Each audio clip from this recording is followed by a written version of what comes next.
नमो भगवते वासुदेवाय नमः। आज इस वीडियो में हम आपके लिए लेकर आए हैं पूर्णिमा व्रत की संपूर्ण कथा। पूर्णिमा तिथि का हिंदू धर्म में विशेष महत्व है। इसे धनदायक और संतानदायक व्रत माना गया है। जो लोग पूरे विधि विधान से पूर्णिमा का व्रत करते हैं और पूर्णिमा के दिन चंद्रमा को अर्घ देते हैं, उन पर भगवान विष्णु और माता लक्ष्मी की विशेष कृपा होती है। भक्तों, इस बार पूर्णिमा 19 अगस्त को है, तो आइए कथा प्रारंभ करते हैं। द्वापर युग में एक समय की बात है कि यशोदा जी ने कृष्ण से कहा, हे कृष्ण, तुम सारे संसार के उत्पन्न करता, पोषण तथा उसके संहार करता हो। आप कोई ऐसा व्रत मुझसे कहो जिसके करने से मृत्यु लोक में स्त्रियों को विधवा होने का भय न रहे तथा ये व्रत सभी मनुष्यों की मनोकामना को पूर्ण करने वाला हो। श्री कृष्ण कहने लगे, हे माता, आपने अति सुंदर प्रश्न किया है। मैं आपसे ऐसे ही व्रत को सविस्तार कहता हूँ। सौभाग्य की प्राप्ति के लिए स्त्रियों को द्वात्रिशत अर्थात 32 पूर्णिमाओं का व्रत करना चाहिए। इस व्रत को करने से स्त्रियों को सौभाग्य की प्राप्ति मिलती है। ये व्रत अचल सौभाग्य को देने वाला और भगवान शंकर के प्रति मनुष्य मात्र की भक्ति को बढ़ाने वाला है। यशोदा जी कहने लगी, हे कृष्ण, सर्वप्रथम इस व्रत को मृत्यु लोक में किसने किया था, इसके विषय में विस्तार पूर्वक मुझसे कहो। श्री कृष्ण जी कहने लगे कि इस भूमंडल पर एक अत्यंत प्रसिद्ध राजा चंद्रहास से पालित अनेक प्रकार के रत्नों से परिपूर्ण कार्तिका नाम की एक नगरी थी। वहां धनेश्वर नाम का एक ब्राह्मण था और इसकी स्त्री अति सुशील रूपवती थी। दोनों ही उस नगरी में बड़े प्रेम के साथ रहते थे। घर में धन धान्य की कोई कमी नहीं थी। उनको एक बड़ा दुख था, उनके कोई संतान नहीं थी, जिस वजह से वे बहुत दुखी रहते थे। एक दिन एक बड़ा तपस्वी योगी उस नगरी में आया।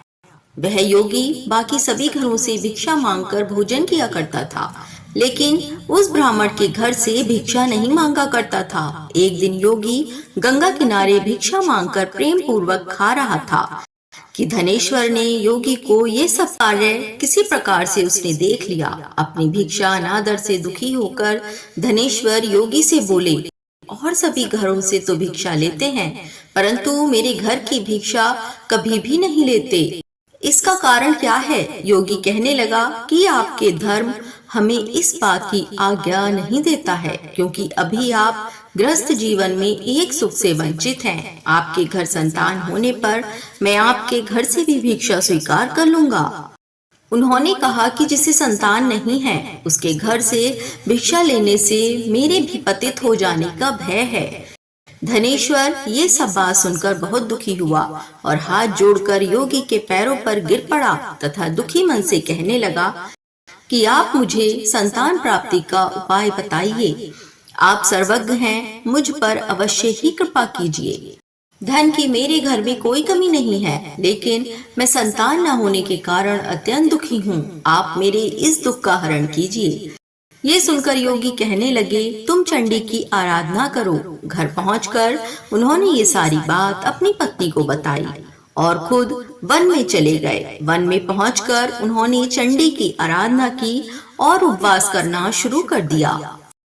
चंडी ने 16वें दिन उसको सपने में दर्शन दिए और कहा कि हे धनेश्वर, जा, तेरे पुत्र होगा, लेकिन उसकी आयु सिर्फ 16 वर्ष की होगी। 16 वर्ष की आयु में ही उसकी मृत्यु हो जाएगी। अगर तुम दोनों स्त्री और पुरुष 32 पूर्णिमाओं को व्रत करोगे तो ये दीर्घायु हो जाएगा। जितनी तुम्हारी सामर्थ्य हो उतने आटे के दिए जलाकर शिव जी का पूजन करना, लेकिन पूर्णमासी 32 ही होनी चाहिए। सुबह होते ही तुम्हें इस स्थान के पास एक आम का पेड़ दिखाई देगा। उस पर चढ़कर एक फल तोड़कर अपने घर चले जाना। अपनी स्त्री को इस बारे में बताना। सुबह स्नान होने के बाद वह स्वच्छ होकर शंकर जी का ध्यान करके उस फल को खा ले। तब शंकर भगवान की कृपा से उसको गर्भ हो जाएगा। जब ब्राह्मण सुबह उठा तो उसे उस स्थान पर आम का एक पेड़ दिखाई दिया और वह उसके फल तोड़ने के लिए चढ़ा। लेकिन वह पेड़ पर चढ़ नहीं पा रहा था। उसे देखकर उसे बड़ी चिंता हुई। उसने भगवान गणेश जी की उपासना की और कहा, हे दयानिधे, अपने भक्तों के विघ्नों का नाश करके उनके मंगल कार्य को करने वाले, दुष्ट का नाश करने वाले, रिद्धि सिद्धि देने वाले, आप मुझे इतना बल दें कि मैं अपनी मनोकामना पूरी कर सकूं। इसके बाद वह पेड़ से फल तोड़कर अपनी पत्नी के पास पहुंचा। उसकी पत्नी ने अपने पति के कहे अनुसार इस फल को खा लिया और वह गर्भवती हो गई। देवी की कृपा से उसे बहुत सुंदर पुत्र पैदा हुआ। उसका नाम उन्होंने देवीदास रखा। माता पिता के हर्ष और शोक के साथ वह बालक पढ़ने लगा। भगवान की कृपा से वह बालक बहुत ही सुंदर था। सुशील और पढ़ाई लिखाई में भी वह बालक बहुत ही निपुण था। दुर्गा जी के कथन अनुसार उसकी माता ने 32 पूर्णमासी का व्रत रखा। जैसे ही 16वां वर्ष लगा, दोनों पति पत्नी बहुत दुखी हुए, कहीं उनके पुत्र की मृत्यु ना हो जाए। उन्होंने सोचा कि अगर उनके सामने ये सब हुआ तो वह कैसे देख पाएंगे। तभी उन्होंने देवीदास के मामा को बुलाया और 1 वर्ष के लिए देवीदास को काशी में पढ़ने के लिए भेज दिया। 1 वर्ष के बाद उसे लेकर वापस आ जाना, ऐसा कहकर मामा के साथ लड़के को भेज दिया। देवीदास अपने मामा के साथ एक घोड़े पर सवार होकर चल दिया। उसके मामा को ये बात पता नहीं थी। दोनों पति पत्नी ने 32 पूर्णमासी का व्रत पूरा किया। दूसरी तरफ मामा और भांजे दोनों रात गुजारने के लिए रास्ते में एक गांव में रुके। उस दिन उस गांव में ब्राह्मण की कन्या का विवाह होने वाला था। जिस धर्मशाला में वर और बारात के सभी लोग रुके हुए थे, उसी धर्मशाला में देवीदास और उसका मामा ठहर गए। उधर कन्या को तेल आदि चढ़ने के बाद जब लगन का समय आया तो वर की तबीयत खराब हो गई। वर के पिता ने अपने परिवार वालों से विचार विमर्श करके कहा कि ये देवीदास मेरे पुत्र जैसा ही है, मैं इसके साथ लगन करा दूं और बाद में बाकी सारे काम मेरे बेटे के साथ पूरे हो जाएंगे। ऐसा कहने के बाद वर के पिता देवीदास को मांगने के लिए उसके मामा के पास गए और उन्हें सारी बात बताई। मामा ने कहा कि कन्यादान में जो कुछ भी मिलेगा वो हमें दे दिया जाए। वर के पिता ने बात स्वीकार कर ली। इसके बाद देवीदास का विवाह कन्या के साथ संपन्न हो गया। इसके बाद वह अपनी पत्नी के साथ भोजन ना कर सका और मन में विचार करने लगा कि ना जाने ये किसकी पत्नी होगी। ये सोचकर उसकी आंखों में आंसू आ गए। तब वधू ने पूछा कि क्या बात है, आप उदास क्यों हैं? तब उसने सारी बातें पत्नी को बता दी। तब कन्या कहने लगी, ये ब्रह्मा विवाद के विपरीत है।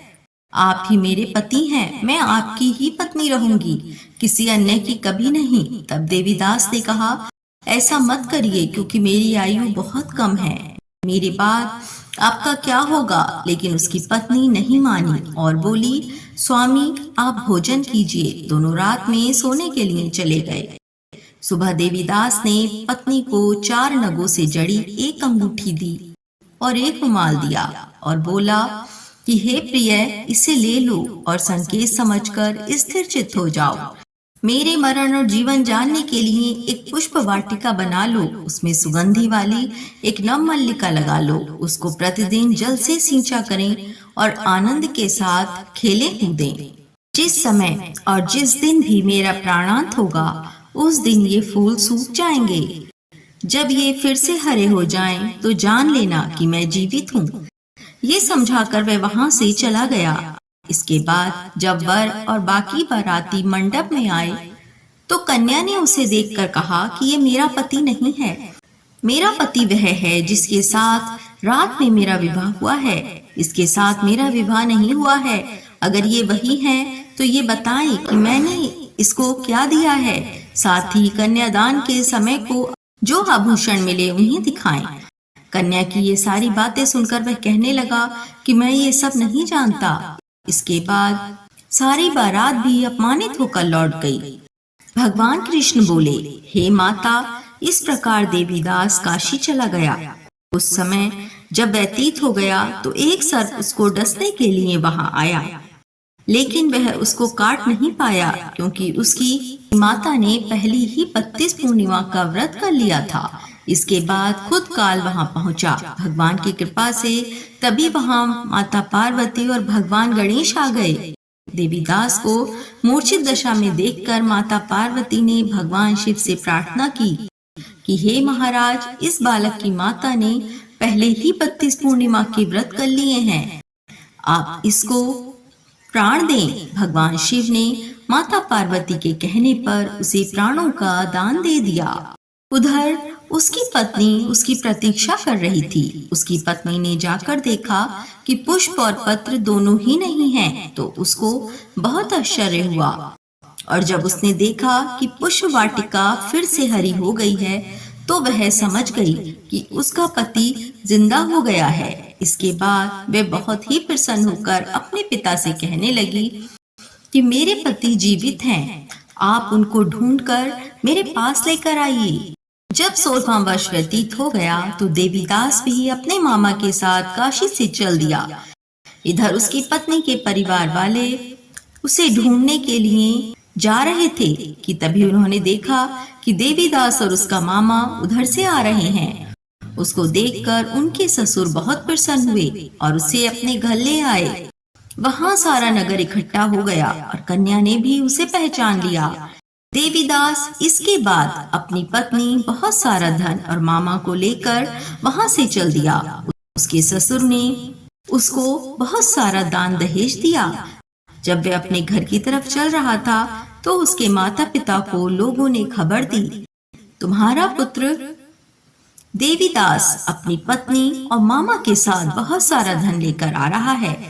ऐसा समाचार सुनकर पहले तो उन्हें विश्वास ही नहीं हुआ, लेकिन जब देवीदास आया और उसने अपने माता पिता के पैर छुए तो देवीदास के माता पिता ने उसका माथा चूमा और बहू और बेटे को अपने सीने से लगा लिया। दोनों के आने की खुशी में धनेश्वर ने बहुत दान दक्षिणा ब्राह्मणों को दी। श्री कृष्ण जी कहने लगे कि इस तरह धनेश्वर को 32 पूर्णिमाओं को व्रत के प्रभाव से संतान की प्राप्ति हुई।